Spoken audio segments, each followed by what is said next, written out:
Oi, gente, boa noite. Sejam muito bem-vindos ao Circuito Ihara Digital. A gente vai, nesta oportunidade, trazer os cenários e as tendências para o mercado de soja com foco em 22, 23. Mas até a gente chegar em 2022, 2023, a gente vai passar pela safra 21, 22 e entender os cenários atuais.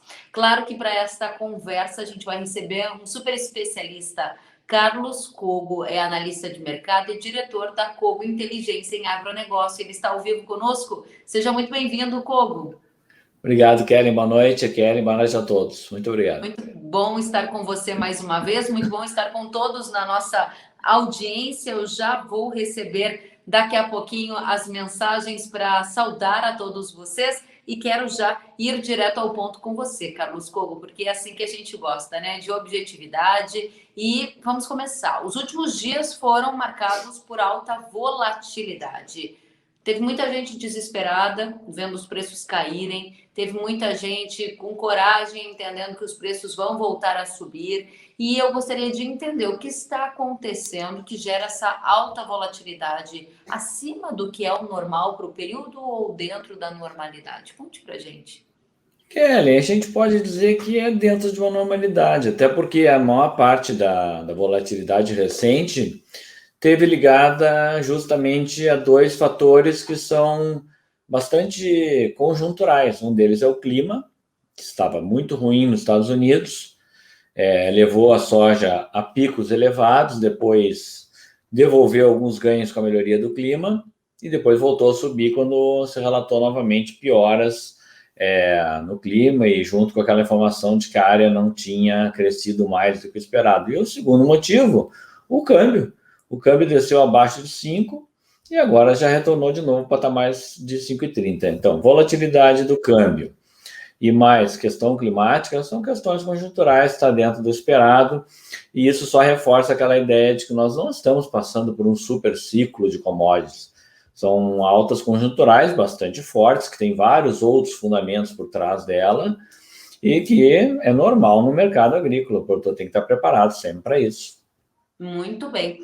E você acha que o agricultor brasileiro está preparado? Ele está fazendo uma boa gestão desta volatilidade? Em que momento nós estamos? Quanto da safra 21, 22 já foi vendida e a gente está falando da 22, 23. Prestem atenção, gente. Esse é o tema da live. E isso, por si só, já sinaliza algo bastante diferente das safras anteriores. 2 ou até 3 safras sendo vendidas antecipadamente, Coco. Isso, como todo mundo sabe, é muito normal nos mercados de algodão, por exemplo, de café, bastante tradicional você fixar, vamos adiante, açúcar também.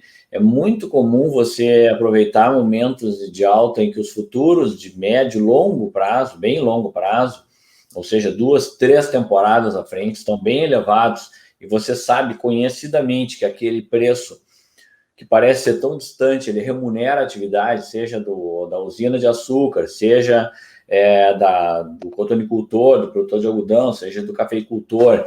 Quando ele tem esse conhecimento, mesmo trabalhando com cultura permanente, ou cultura semi-perene, ou cultura temporária, que é o caso da soja, que é o caso do algodão, é possível fazer isso. Como já é bastante comum, e muito comum fazer em outras culturas, parece que a cultura de fazer fixações de mais longo prazo começa a se consolidar na soja e provavelmente ela vai acabar se estendendo também para o mercado de milho, os dois grandes mercados de grãos aqui no Brasil. Então, é muito bem-vindo isso e vai ser a favor do produtor. Agora, bom, então, a sua primeira... Pode falar, Raquel. Desculpa, eu gostaria de acabar de... Não, na verdade, era só para... você fez uma pergunta no começo que eu, na verdade, não respondi, né? Eu, com todo respeito, eu acho que o produtor brasileiro ainda não conseguiu evoluir tão bem em termos de comercialização futura, de rede, como ele conseguiu evoluir de uma maneira fantástica no processo produtivo, de tecnologia, de avanço tecnológico. É um exemplo no mundo todo. Hoje o Brasil é referência.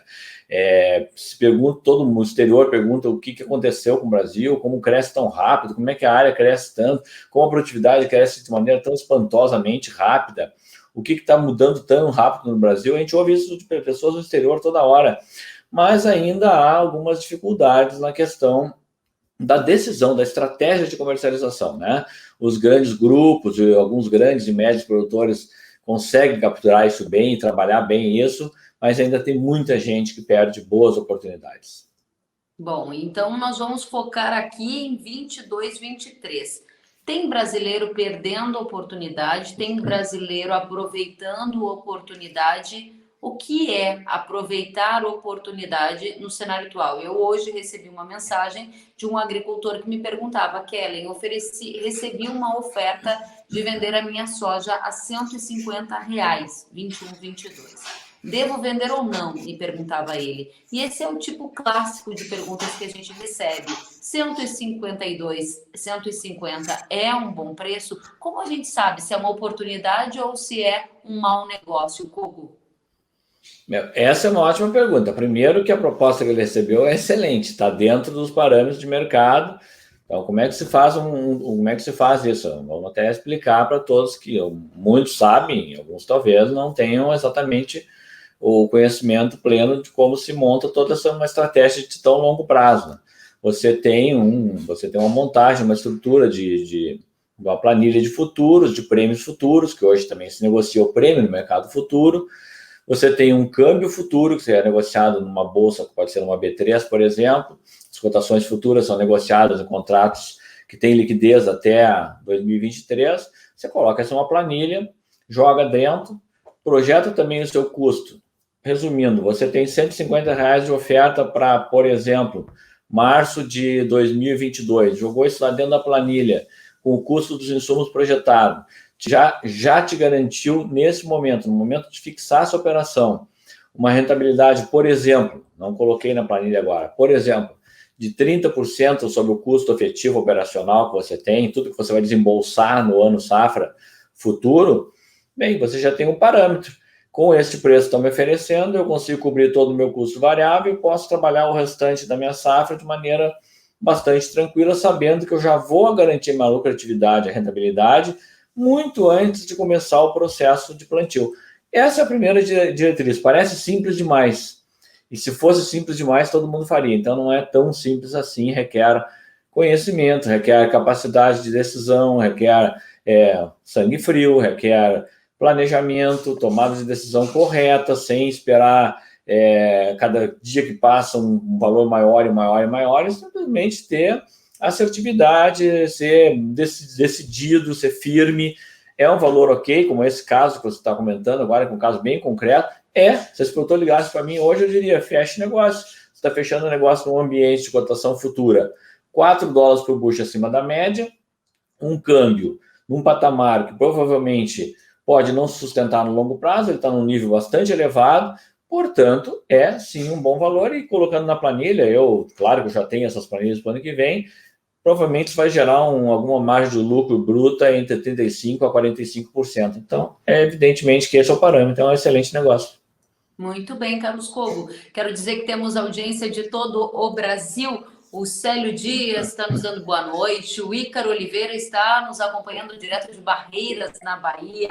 O Matheus Roça, ele está trazendo uma pergunta aqui com foco no noticiário de hoje, Kogo, e eu gostaria já de te dar a oportunidade de responder. Ele pergunta se o Brasil, assumindo a presidência rotativa do Mercosul, abre espaço para acordos com a União Europeia e que tipo de efeito isso teria no mercado de grãos? É uma boa pergunta. Eu espero que sim, porque realmente ficou completamente entravado esse negócio do Mercosul, né, com essa divergência que se criou entre o governo da Argentina, o próprio governo do Paraguai e o governo brasileiro também. Basicamente, não há um acordo. Aliás, eu até tenho sempre dito, né, que o Mercosul ainda não pode ser chamado de bloco, né? Porque eu mesmo, na última vez que ultrapassei a fronteira para a Argentina, eu tive que apresentar mais documento quando eu entrei na Europa. Então, alguma coisa de errado está acontecendo no bloco, né? O bloco deveria ter diretrizes bem claras para o que quer no agronegócio e acelerar o acordo com a União Europeia. E cada vez se encontram mais entraves. Primeiro, você achou que os entraves eram só do lado da Europa. Agora, os entraves também estão surgindo dentro do bloco de discordância em relação a tarifas, a redução de tarifas, o Brasil quer reduzir, a Argentina não quer. O bloco, na verdade, nunca existiu. A gente tem uma união aduaneira até hoje. que é só juntar países para fazer trocas comerciais com imposto zerado, mas bloco de fato, quando você tem que parar seu carro e ficar 1 hora na fronteira para atravessar sendo um brasileiro entrando na Argentina, e quando eu passo da França para a Espanha, eu não levo nenhum minuto, alguma coisa está de errado nisso, né? O bloco não está bem informado até hoje. Muito bem. Kogo, diga para a gente, à medida em que você disse que R$ 150, usando a pergunta do nosso espectador, é um bom negócio hoje, isso significa que você tem uma crença de que os preços da soja vão cair de agora em diante, voltando à nossa expectativa para a safra 22-23. Nós estamos em 21-22 e já estamos falando de 22-23. Conta para a gente, quais são as suas expectativas? Aí está uma outra boa pergunta. Essa pergunta é sensacional pelo fato que você fez você deu a entonação e o tom para ela bem correto. A expectativa é cair. A questão da cotação cair ou não é o que deve decidir, não é o que deve nortear a sua decisão. Essa é uma coisa importante. Eu posso até dizer, realmente, tudo indica que a soja está buscando um patamar.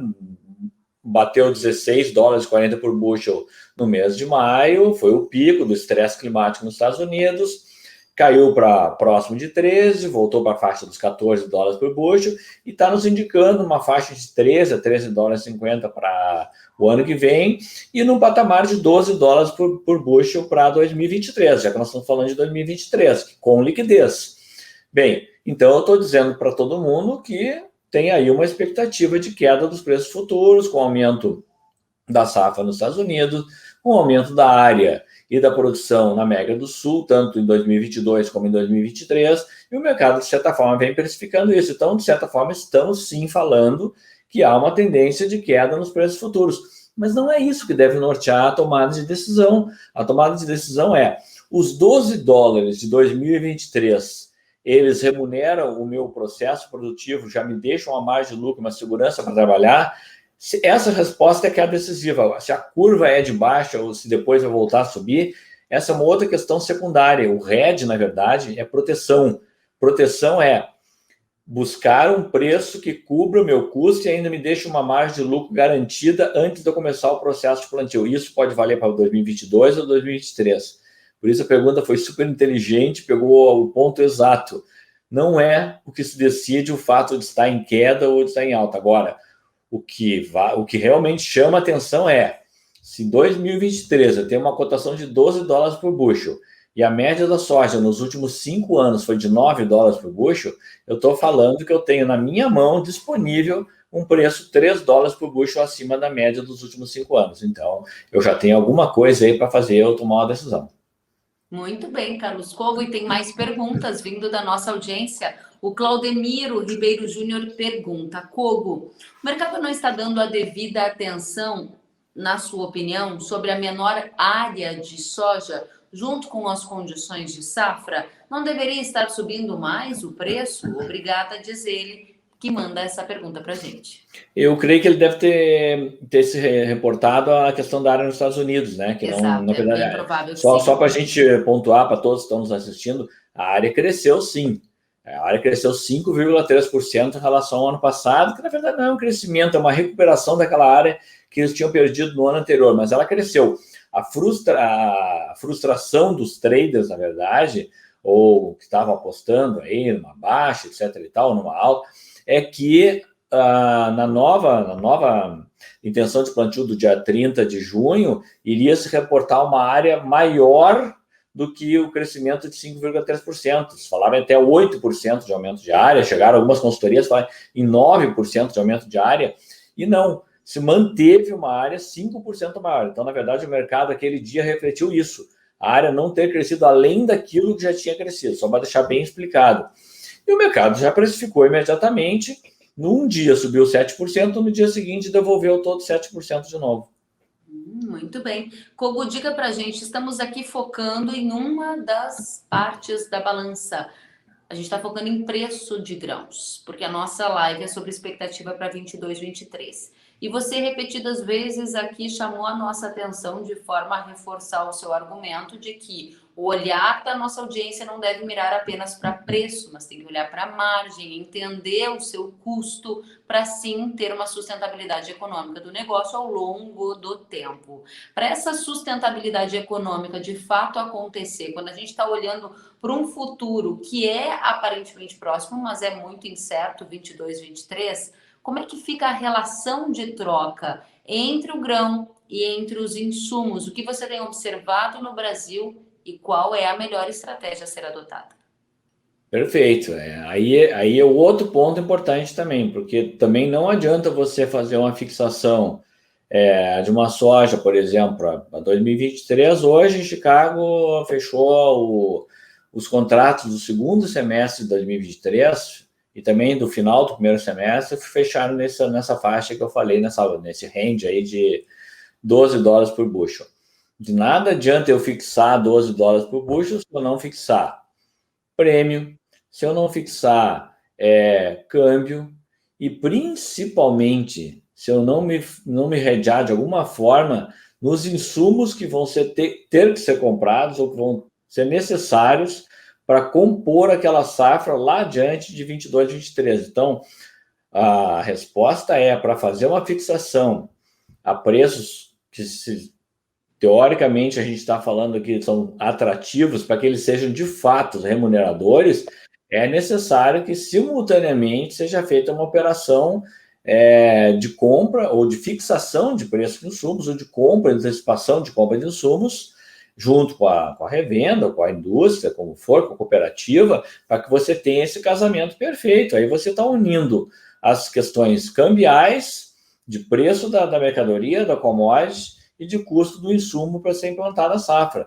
Agora, o que nós estamos vendo esse ano, e eu e você participamos de várias lives juntos, não de soja, de outras culturas, mas muitas de soja, é uma situação totalmente oposta, e a meu ver, eu vou dizer com toda sinceridade, como a gente sempre pauta nossas colocações.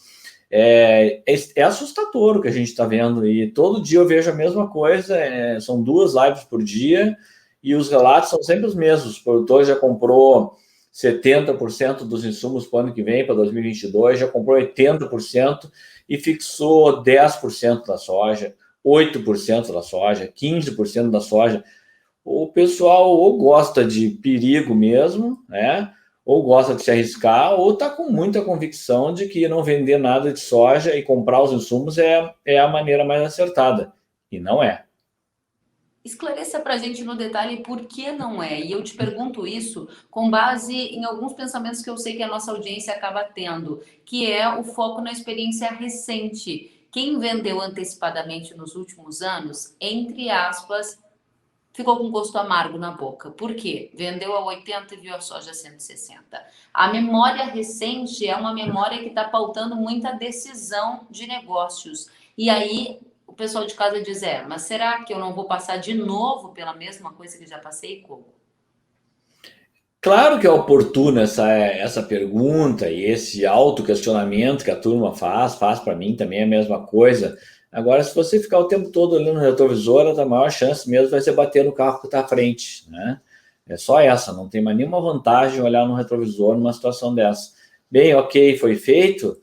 Na hora que eu fixei, a decisão que eu tomei era essa, e talvez realmente seja esse hoje o fator que mais está entravando a venda futura, é a experiência negativa de um ou de outro ano, ou de uma outra oportunidade, mas também nós já tivemos situações contrárias a essa, onde a gente teve essa que você está falando, é verdade, isso bate na cabeça do produtor, mas também já teve situações exatamente opostas, que é não ter feito a fixação a um preço elevado. Podemos reportar até esse ano mesmo, né? Já tivemos preços próximos de R$180 no mês de maio, pagando R$165 para entrega em maio do ano que vem, e aí o produtor ficou esperando, achando que dali iria rapidamente para 200 no mercado futuro, ou para 180 para entrega em maio do ano que vem, e também ficou esperando. Também é um erro da mesma forma. Então, o erro de ter feito por um valor mais baixo e depois ter subido é o mesmo erro de não fazer nada quando o valor está subindo, está extremamente alto e já remunera muito mais do que aquilo que ele tinha perdido anteriormente, e ele não ter tomado decisão. São erros iguais, só que diametralmente opostos. Muito bem. Pergunta do Matheus Roça. À medida que as eleições se aproximam, aumenta a volatilidade? Aumenta a volatilidade, não tem nenhuma dúvida, principalmente na questão cambial, e aí surgem as oportunidades de novo. Você pode ter um câmbio em alta, pode aproveitar esse câmbio em alta. Nós vamos ter uma disputa provavelmente polarizada, tudo indica, não tem nada novo, por enquanto, pelo menos, né? Vai ser um extrema-direita ou extrema-esquerda disputando aí, tá aí, as cartas estão na mesa. Volatilidade, principalmente na questão cambial, né? Então, na questão cambial, justamente essa que traz as oportunidades para talvez então avançar mais um pouco ainda em fixação futura, né?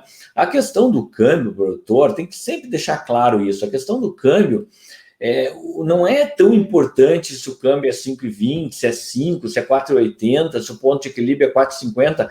De novo, o importante é que esse câmbio, na hora da fixação da venda futura, seja para 2022 ou 2023, ele seja o mesmo câmbio que você está redeado, ou vai se redear, ou vai se proteger para fazer a compra dos insumos que vão compor todo o teu custo operacional desembolsado, aquele custo de insumos e algumas outras coisas mais que você pode antecipar. Então, não é exatamente o câmbio em si. Agora, claro, por exemplo, você pensa no mercado de spot, o produtor ainda tem produto para vender até dezembro, por exemplo, e ainda tem produto para fixar, não fixou quase nada. Aí chega próximo da eleição, há uma pressão sobre o câmbio vai a 5,60, 5,70, 5,80, tá aí, uma outra ótima oportunidade para fixar. Nós já tivemos duas esse ano, né? Quando subiu em maio, depois quando teve o relatório dizendo que a área não havia crescido mais do que já estava estimado, outra estocada de alta num dia só 7%, e ainda assim também muita gente novamente não fez posição futura. Kogo, pergunta do Carlos Carvalho. Diante do cenário de alta de custos de investimentos a médio e longo prazo, arrendamento, aquisição de máquinas, por exemplo, diz ele, a rentabilidade a $12 por bushel de soja, em média, deve ser revista?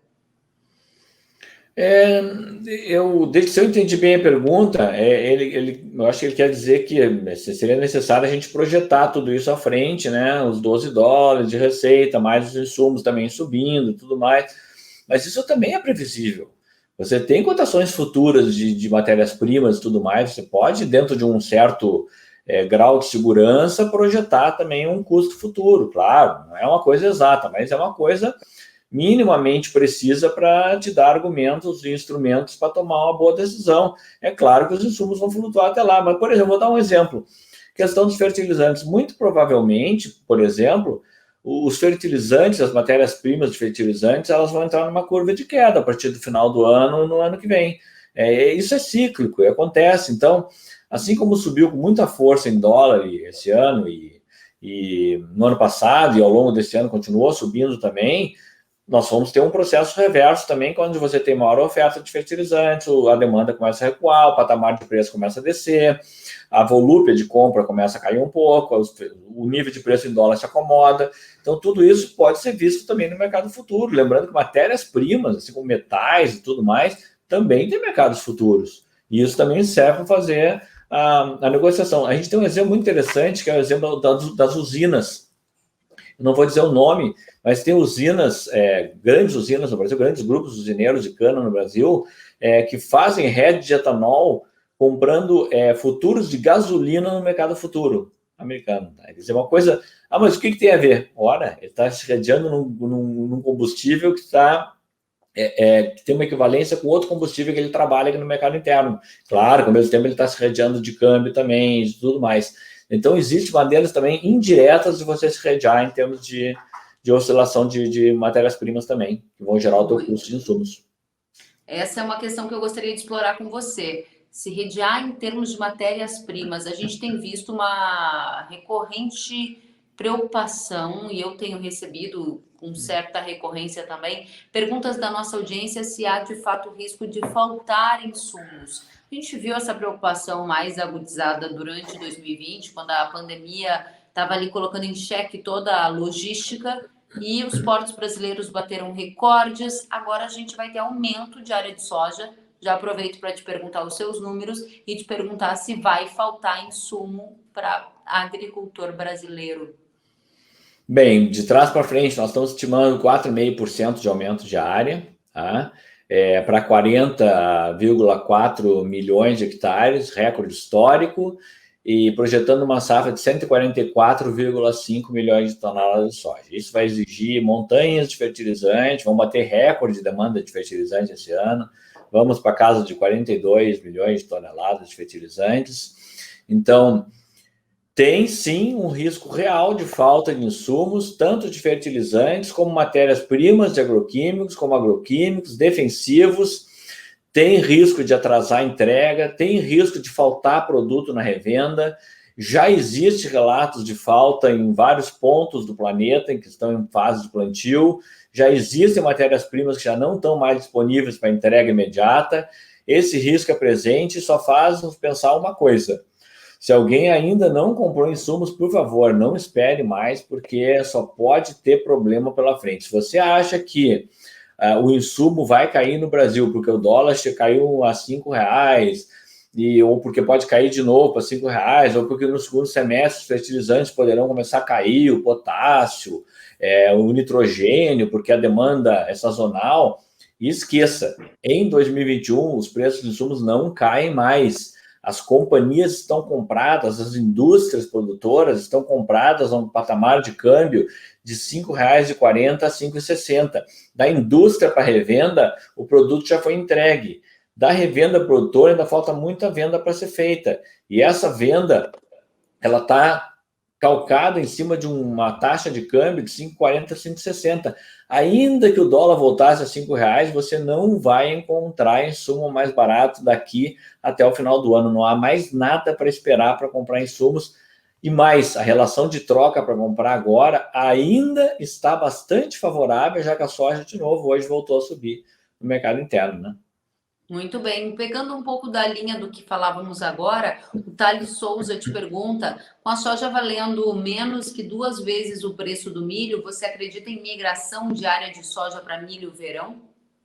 Se a gente pensar verão Brasil, a margem para fazer isso é muito pequena, né? Mas o produto é muito pequena. Você tem hoje uma área de 4 milhões de hectares de milho verão no Brasil. Se tornou uma área insignificante, tanto que eu chamei a atenção de uma pessoa numa live hoje para não chamar mais a safrinha de safrinha, né?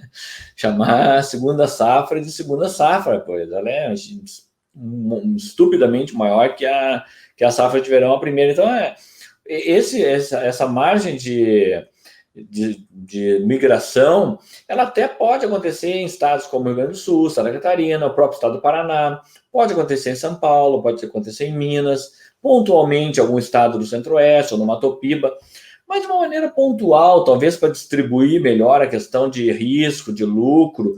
Tem muitos produtores que gostam de fazer uma distribuição boa entre soja e milho, sabendo que as duas culturas prometem rentabilidades boas, principalmente aquele produtor que tem uma produtividade muito elevada de milho. Tem que lembrar o seguinte, quem tem alta produtividade de milho, nível de alta tecnologia, parâmetro norte-americano de 13, 14 toneladas por hectare no verão, ele tem, via de regra, uma margem de rentabilidade igual e, às vezes, até superior à margem da soja. Então, faz sentido para esse tipo de produtor fazer uma distribuição equilibrada entre soja e milho de verão. Mas a margem que você tem para migrar de uma área para outra em termos de tamanho de área no Brasil, hoje ela é pequena. Muito bem. China, pergunta o Hélio Cabral. A China deve continuar comprando soja do Brasil até setembro, que está mais atrativo, entre aspas, coloca ele, para a safra 22-23. Essa demanda, principalmente da China, deve aumentar? Continuará em torno de quanto? 105 milhões de toneladas? Pergunta ele. Bem mais, provavelmente, porque o que está acontecendo com a China? Esse é um ponto super importante, tá, pessoal? Todo mundo sabe, a China passou por um problema da peste suína africana, né? Dizimou lá um rebanho igual ao tamanho de todo o rebanho de suínos da Europa. Agora está com mega construções de granjas aí absurdamente grandes, aí, granjas para ter 2 milhões de suínos por ano, 1,5 milhão de suínos por ano. Granjas verticais com 26 andares, coisas estratosféricas aí, para recuperar a produção de suínos, acelerar a recuperação de suínos, já está recuperando a produção de matrizes. Então, no ambiente aí, vamos pensar de 2023 para 2024, a China já vai estar se nada acontecer, já vai estar sob controle a recuperação do rebanho de suínos, e a China, então, passa a reduzir a importação de carnes. Hoje ela é a maior importadora de carnes do mundo e a maior importadora de carnes do Brasil. E o Brasil é o maior exportador de carnes do mundo. Ela reduz a importação de carnes, principalmente de carne suína, não deve diminuir a importação de carne bovina, mas vai passar a necessitar muito mais grãos, porque 250, 280 milhões de suínos a mais vão exigir muito mais milho e muito mais farelo de soja. Nós estamos falando de soja que a China não tem. A China produz 19, 20 milhões de toneladas de soja, hoje está consumindo 110 milhões de toneladas, e o crescimento anual tem ficado entre 3% a 13,5%. Então, nós vamos chegar em 2023 com a China consumindo entre 118 e 120 milhões de toneladas de soja, importando 110 a 115. Esse é o futuro. Diminui a importação de carne, aumenta a importação de grãos, milho e soja. Isso significa dizer que há um cenário altista para grãos e baixista para carnes? Não baixista em preço para carnes. Agora o Brasil vai sofrer um pouco com essa questão das proteínas animais. Nós fizemos uma posição muito forte dentro do mercado chinês, né? Assim, só para citar números para quem está nos assistindo, não ficar tudo em branco assim. 70%, 75% da exportação de carne suína vai para a China. No acumulado de janeiro a junho, 68% da carne bovina foi para a China. Poxa, parece que colocar os ovos todos numa cesta, numa situação do mercado de carnes, é bastante arriscado mesmo.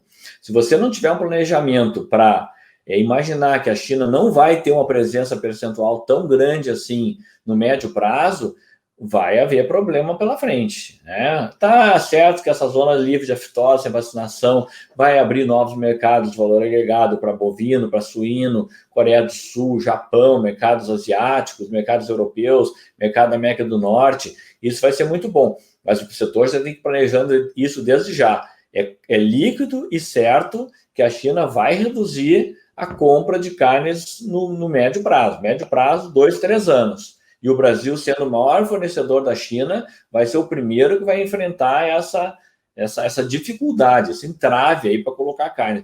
E nos grãos, a tendência é, evidente, maior pressão de demanda, os preços sustentados. Agora, isso não quer dizer que ainda não é cedo para a gente falar que isso vai gerar uma pressão de baixa nas carnes, porque a gente exporta para muitos países. Carne bovina, mais de 160 países. Agora, carne suína, 75% vendendo para a China, 25% para mais 6 ou 8 países, mais 5% para uma dúzia de países, é uma coisa muito concentrada. É o equívoco que já se viu um tempo atrás, quando a gente vendia 80% da carne suína para a Rússia se tornou autossuficiente em carne suína.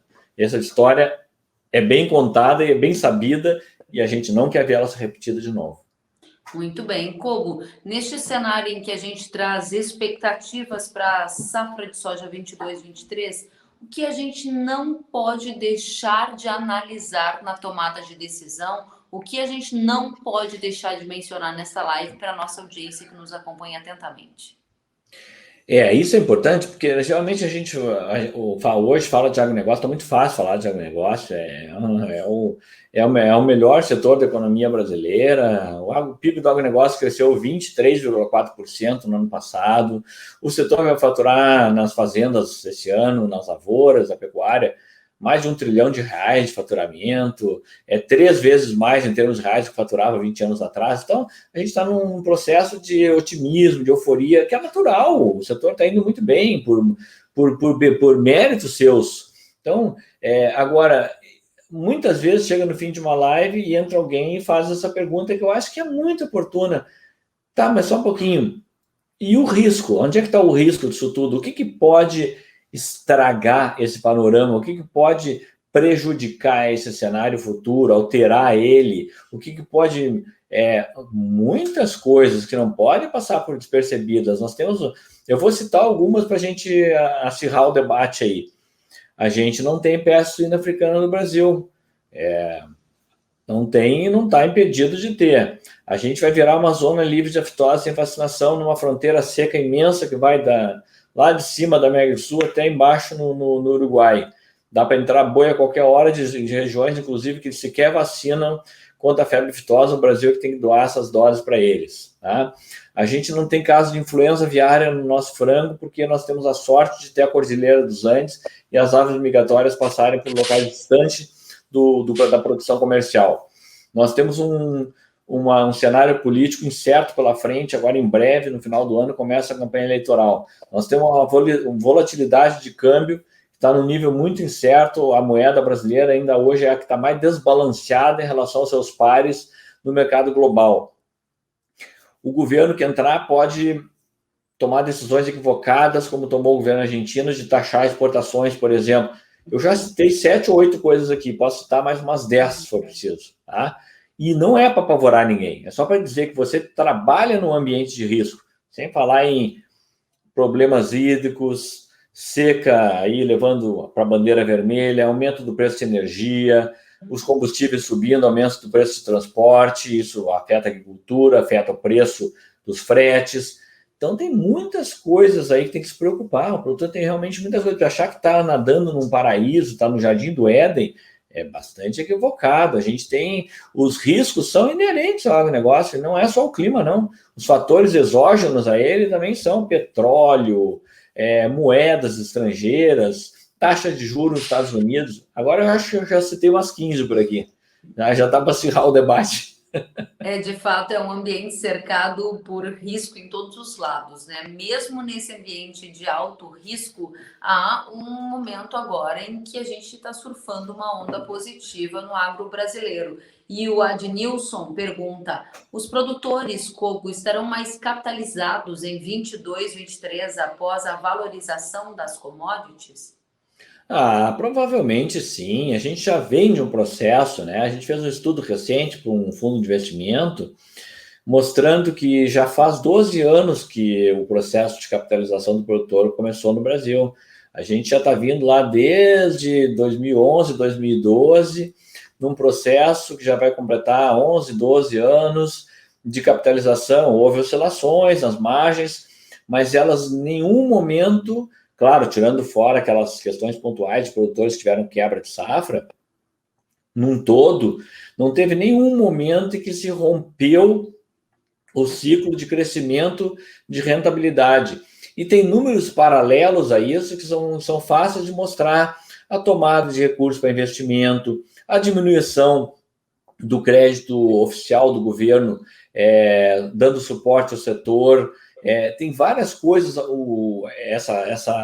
essa tomada de decisão de comprar armazéns, silos graneleiros, pivô de irrigação, tratores, muitas dessas bens de capital, insumos, com fila de espera nas revendas. Isso é um sinal de capitalização, sim, produtores atrás de arrendar mais áreas ou de comprar terras também, que estão se valorizando. Então, essa capitalização ela já está ocorrendo há um longo tempo, já passou por mais de um governo diferente, vem ocorrendo, como eu disse, por méritos do produtor, que o Brasil está ganhando em produtividade. O nosso vetor não é a área, nós estamos ganhando em produtividade, é uma taxa muito alta, um país que cresce em produtividade de fatores da agricultura de 3,3% ao ano. Nos últimos 20 anos, é um crescimento muito expressivo e que dá a você muita competitividade. Aí vem junto com isso, cada vez melhorias lentas, mas acontecendo na logística, hidrovias, ferrovias sendo construídas, caindo o tal do custo Brasil, caindo o custo de frete para os portos, né? O governo não taxa as exportações agrícolas. Todo esse somatório vai gerando renda, vai gerando rentabilidade, vai acumulando, vai capitalizando, e a gente vê isso no número seco e grosso. Hoje, o setor precisa de 700 bilhões de reais por ano para ficar investindo e plantando. E o governo cede no Plano Safra 250 bilhões de reais. De onde vem o resto? Muito bem. Kogo, vou pedir para você fazer a sua consideração final. Você passou por todos os temas que a gente poderia imaginar, desde o mercado climático, a volatilidade do mercado financeiro, a tomada de decisão para comercialização, relação de troca, China, riscos inerentes à atividade, riscos de curto e médio prazo, e aí chega aquele momento final da gente colocar a cerejinha no bolo. Qual é a mensagem que fica, expectativa para a safra de soja 22, 23, a sua mensagem final? Bom, tendência, então, é de um preço remunerador. Se fizer o negócio hoje, está fazendo, sim, um bom negócio, mas faça cada um o seu cálculo. E a palavra de ordem, hedge, hedge, hedge. O produtor tem que aprender, se acostumar, buscar conhecimento. Quem já buscou, entendeu, gostou, sabe como funciona. Quem não buscou, vá buscar. Tem que aprender a fazer isso, é necessário. A gente acabou de falar, tem muitas situações que são exógenas que o produtor não tem capacidade de interferir. Moeda, o preço externo do petróleo, as moedas internacionais, as taxas de juros, mas tem muita coisa que ele pode sim dominar. A questão climática, usando irrigação, a questão de armazenagem, né? Construindo silos na sua fazenda e controlando o seu produto, a questão da compra antecipada de insumos, a questão do hedge futuro, a questão da fixação do prêmio, a fixação de câmbio. Tem muitas coisas, sim, que estão sob o seu controle. E se elas estão, elas devem ser utilizadas como um todo, como uma ferramenta de proteção. O produtor tem que aprender a se proteger definitivamente para continuar na big wave, né? Na super onda que nós estamos passando positiva aqui no Brasil para o agronegócio.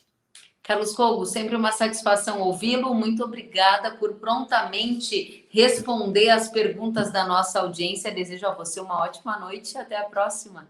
Eu que agradeço a todos pela atenção. Kelly, muito obrigado. Boa noite a todos, que tenham sucesso na próxima safra. Obrigada, Colgo. E neste momento eu gostaria de chamar o gerente de marketing regional Yara, Ricardo Rendes, que está conosco para trazer as novidades Yara para a safra de soja. Conta para a gente, Rendes. Boa noite. Boa noite, Kellen, tudo bem? Boa noite a vocês que nos acompanham em casa. É uma grande satisfação estar aqui com vocês hoje, dividindo esse momento com dois especialistas, né? Não apenas o Colgo, Kellen também é uma grande especialista do agronegócio. Eu vim acompanhando algumas interações, algumas perguntas, né? Como o Colgo colocou no final, muito está na nossa mão, né? O processo de definição de muitas coisas da nossa safra está na nossa mão. Né, nós temos formas, né, de nos garantir, nos assegurar, nos proteger. Logo, a gente vai iniciar o plantio da safra 21-22, né? Em setembro, nós temos já início, né, do plantio em muitas áreas, né? E a gente percebe com muita clareza que existe uma incerteza, uma indefinição por parte de algumas pessoas em relação à questão de compra. O Colgo frisou muito a questão do hedge. Então, eu falo para vocês, vou trazer para vocês algumas coisas que a Yara tem, que sem dúvida alguma vai ajudar você na sua produção. Barter. Nós temos hoje, a Yara tem uma área de barter dentro, que pode ajudar você a fazer esses travamentos. Então, procure um especialista da Yara, uma TV, um gerente nosso, o time de campo, que vai estar dando suporte para você e orientações da forma de fazer esse seu travamento, esse barter seu. A empresa hoje, com mais de 56 anos, tem um portfólio completo. Então, quando olha para a cultura da soja, desde os manejos iniciais, quais são esses manejos iniciais? Os manejos de dessecação, né? Manejos que eu faço agora, pós-milho segunda safra, né? Eu entro com os manejos de dessecação. Então, nós temos hoje um portfólio de herbicidas completo para poder atender você. Nós temos hoje uma solução muito completa, pensando em tratamento de sementes, e nós temos depois, né, na fase vegetativa da cultura, também um portfólio muito amplo, pensando em pragas, doenças, plantas daninhas que podem aparecer. Então, hoje, a Yara tem soluções diferenciadas. Eu quero destacar para vocês duas grandes soluções aqui, que é o Kyodin, um pré-emergente fantástico, que vai entrar para controlar várias plantas daninhas na cultura da soja, e a família Dino, Maxan e Zeus, né, que são dois produtos fantásticos também, que vão entrar para o mercado de sugadores, né, percevejo, mosca branca. Então, hoje é um problema seríssimo em várias regiões do Brasil, percevejo e mosca branca. E aí você tem uma ferramenta fantástica, que é o Maxan na sua mão para poder trabalhar. Plantas daninhas hoje, cenário horrível, né? De norte a sul, de leste a oeste, e sem dúvida alguma, a Kyodin vai trazer para você essa segurança. O uso do pré-emergente tem crescido muito em soja. Ano após ano, a adoção aumenta. E a Yara vem esse ano com essa grande inovação, com essa grande tecnologia que é a Kyodin.